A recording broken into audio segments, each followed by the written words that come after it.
दोस्तों, आपने यह बात तो सुनी ही होगी कि कर्मों का फल और भाग्य का लिखा कभी नहीं मिटता। हम अपने अच्छे और बुरे कर्म इसी धरती पर करते हैं और सोचते हैं कि हमें कोई नहीं देख रहा। लेकिन एक अदृश्य शक्ति है जो हमेशा हम पर नजर रखती है। जैसा बीज बोओगे वैसी ही फसल पाओगे, यह कहावत तो आपने सुनी ही होगी। जैसा आप कर्म करोगे वैसा ही फल मिलेगा। लेकिन मेरा सवाल है, क्या आप इस बात पर यकीन करते हैं कि जैसा आप कर्म करते हैं वैसा ही फल आपको मिलता है?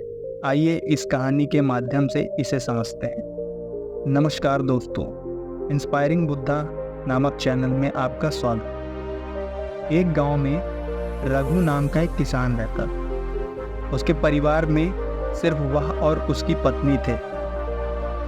एक दिन वह अपनी पत्नी के साथ अनाज बेचने के लिए दूसरे नगर गया। अनाज बेचकर लौटते समय दोनों एक सुनसान रास्ते से गुजर रहे थे। अचानक डाकुओं का एक गिरोह उन पर हमला कर बैठा।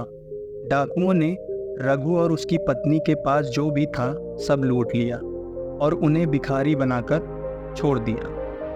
अब रघु और उसकी पत्नी चिंता में डूब गए।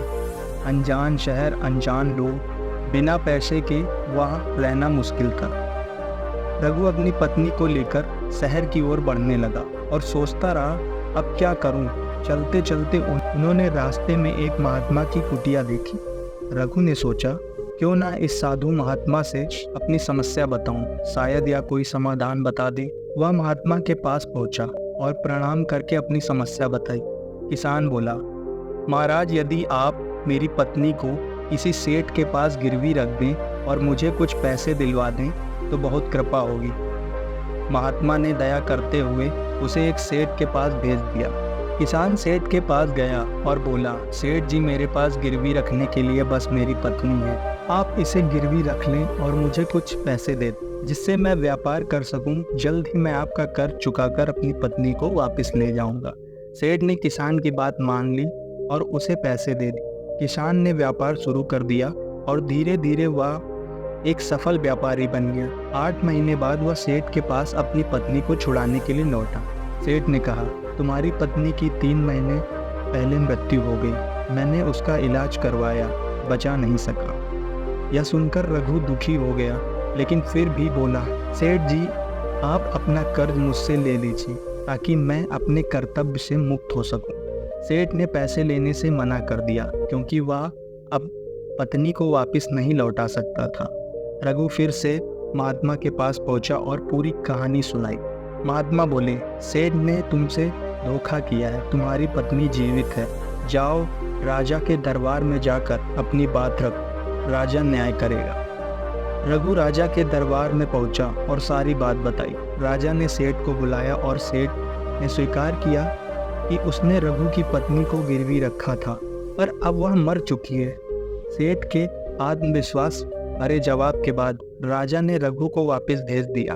महात्मा ने राजा के निर्णय पर निराशा व्यक्त की और रघु से कहा, जाओ और राजा से कहो कि वह मुझे 3 घंटे के लिए राजगद्दी सौंप दे, तब मैं न्याय करूँगा। रघु ने राजा से ऐसा ही कहा और राजा ने महात्मा को गद्दी सौंप दी। महात्मा ने सेठ के गवाहों से सवाल जवाब शुरू किया।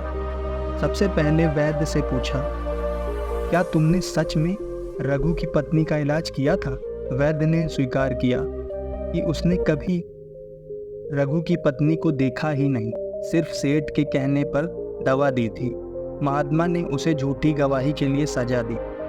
इसके बाद महात्मा ने उन गवाहों से सवाल किया जिन्होंने दावा किया था कि उन्होंने रघु की पत्नी का अंतिम संस्कार किया था। गवाह डर के मारे सच्चाई बताने लगे कि उन्होंने 100 को भी कभी नहीं देखा।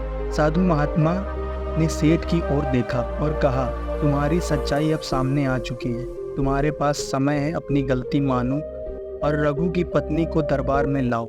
डर के मारे सेठ ने तुरंत रघु की पत्नी को दरबार में पेश किया। महात्मा ने उसे रघु को सौंप दिया और सेठ को सजा सुनाई। राजा महात्मा की बुद्धिमानी से आश्चर्यचकित रह गया और बोला, महात्मा, आप धन्य हैं, आपने सिखाया कि न्याय कैसे किया जाता है। महात्मा ने 3 बातें बताई, बीमारी में, झूठे आरोपों में और किसी भी पराये पुरुष के साथ कभी अपनी पत्नी को अकेला ना छोड़। इस कहानी से हमें यह सीखने को मिलता है कि सच्चाई और न्याय का मार्ग कभी नहीं भटकता।